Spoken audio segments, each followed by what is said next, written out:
Welcome to Not Milk Never Milk. Subscribe if you're lactose intolerant.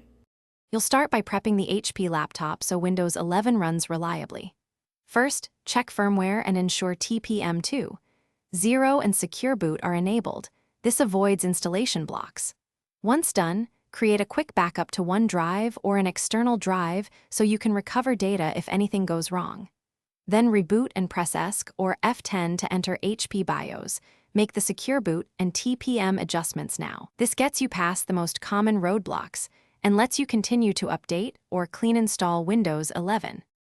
Next, focus on system updates and driver management so performance and battery life improve. Go to Settings Windows Update and install all feature and security updates.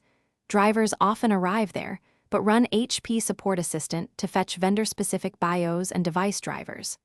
Once updates finish, optimize power plan and display scaling for your screen size and adjust privacy toggles you care about.